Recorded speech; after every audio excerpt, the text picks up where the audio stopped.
Okey Saiful, sambung balik. Tadi sambung semula daripada video tadi. Okey, ini tadi paya tadi. Paya. Okey. Ni bahagian yang atas bukit tadilah, yang paling tinggi kan. Saya cadangkan untuk bina penempatan surau di sini. Tempat masak pun area-area sini juga lah. Saya rasa kalau dekat dengan surau itu sangat praktikal lah. Kan? Mungkin boleh makan berjemaah di surau. Kan? Okey. Di sini kemah. Tapi susunan kemah ni mungkin berbeza lah daripada gambaran yang saya bagi tunjuk ni. Sebab di dalam ni dia ada pokok-pokok tanaman-tanaman, pokok durian, pokok cempedak, pokok petai, kan? Di bahagian tepi-tepi ni ada pokok dokong. Ada banyak lagi lah pokok buah di dalam tu. Okey. Mungkin susunan kemah tu bergantung pada keadaan struktur pokok lah pula kan. Okey. Jadi di tepi ni mungkin kita boleh set up kemah. Okey. Paya di tengah ni saya akan tutup. Sebab paya ni dia daripada bukit, air keluar dan mengalir sampai ke sungai. Jadi paya ni nanti saya akan block. Saya akan tutup. Okey, saya akan tutup. Jadi air tu akan bertakung depan ni. Mungkin kita boleh buat kolam ternakan ikan tadilah. Okey. Di keliling ni nanti sepadan ni kita boleh buat yang pagar tu lah. Pagar zinc. Jadi aktiviti kita tidak terdedah lah. Kan? Di sini tanah doktor tadilah. Di tepi ni. Sepadan. Jadi tandas. Tandas saya cadangkan setiap penempatan kemah duduk ada di belakang. Mungkin kita boleh buat setiap tempat di bahagian atas ni 2 tandas, 2 bilik mandi. 2 tandas, 2 bilik mandi. Alhamdulillah. Kan? Begitu juga sini. 2 tandas, 2 bilik mandi. Okey, 2 tandas, 2 bilik mandi. Begitu juga di sini. Di belakang kemah. 2 tandas, 2 bilik mandi. Begitu juga di sini. 2 tandas, 2 bilik mandi. Pecahan dia. Okey. Jadi mana malam-malam nanti kalau yang mana ada di sini dekat dengan tandas, nak pergi ke tandas, ke toilet ke nak mandi kan. Kerana di setiap tempat tu ada kawasan tandas dan bilik air lah. Kalau berbeza kalau kita nak buat sekali kan tandas kan. Kalau kita buat macam yang dekat YouTube tu sekali ni. Sini dia makan tempat yang banyak kan. Nanti jemaah daripada hujung nak ke tandas jalan kaki lagi satu hal kan, emergency. Kalau daripada sini pun kalau ada penempatan kemah pun sama juga kan. Okey. Saya punya perancangan saya begitulah situasi dalam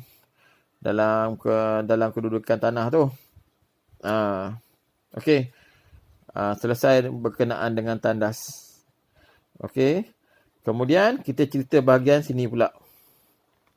Bahagian sini dia kedudukan dia macam mana tau? Saiful. Okey. Dia kedudukan dia macam ni. Sini bahagian okey, dia cerun, turun. Dia lekuk, dia naik balik, cerun. Gitulah. Di bawah ni ada paya. Air paya. Di atas ni kat sini pun tinggi juga tu. Sebab tu saya nak tutup kan. Yang ni nanti air boleh bertakung. Kita boleh buat kolam ternakan ikan. Jadi perkemahan kita di sinilah nanti. Di sinilah. Kan? Di sepanjang sinilah tadi. Sepanjang apa nama kolam tadi. Sehingga ke atas kemah tu. Mengikut kesesuaian kan, pokok-pokok tanaman yang ada dalam tu.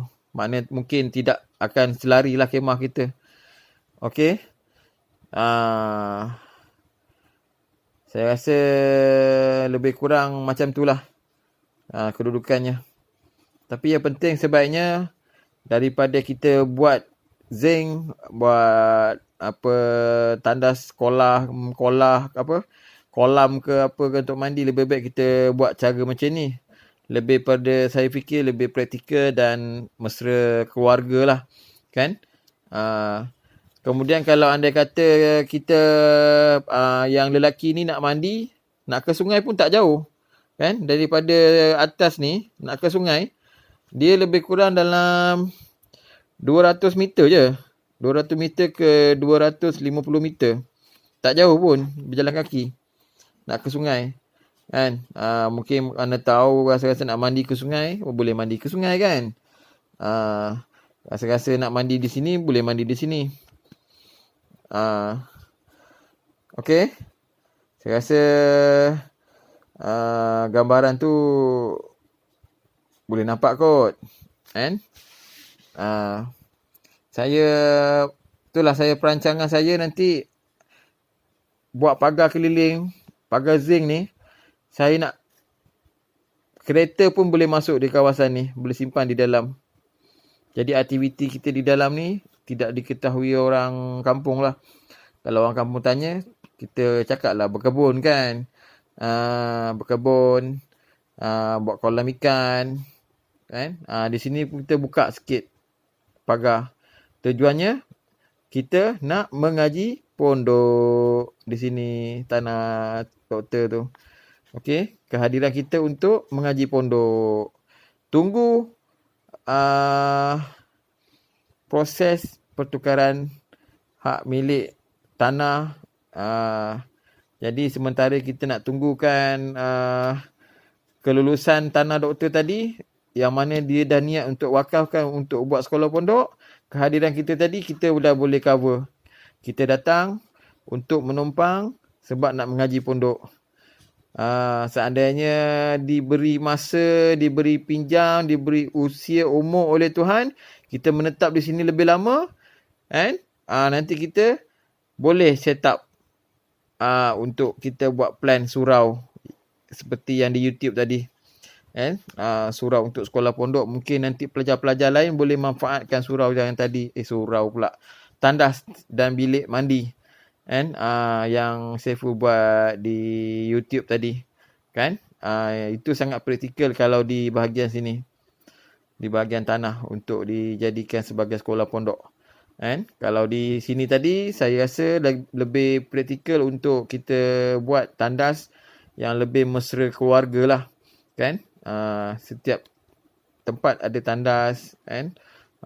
Kalau tak dapat buat dua-dua, mungkin kita boleh buat satu-dua kan.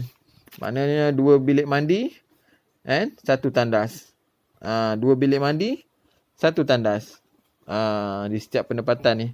Sebab tanah ni memanjang. Kalau kita buat satu tempat saja, tandas macam contoh kat sini, yang di bawah ni nak berjalan kaki naik ke atas ni, sebab bawah ni dia menurun, atas ni dia bukit. Kan? Nak berjalan kaki naik ke atas ni, nak pergi ke tandas, kacau. Kan? Okey. Sampai situ sajalah. Lebih kurang daripada saya. InsyaAllah saya nanti akan potong jalan ni kat tepi ni. Kan? Saya akan buat jalan terus ke belakang. Kan? Ambil jalan di belakang dia agar tanah tu agak rendah sikit. Jadi laluan kita nanti bukan di depan, tapi di belakang. Laluan kita nanti. Kemasukan ahli-ahli kita keluar masuk di belakang. Okey. Itu saja dari saya. Sekian. Sampai jumpa lagi. Mohon maaf lambat respon. Wassalam.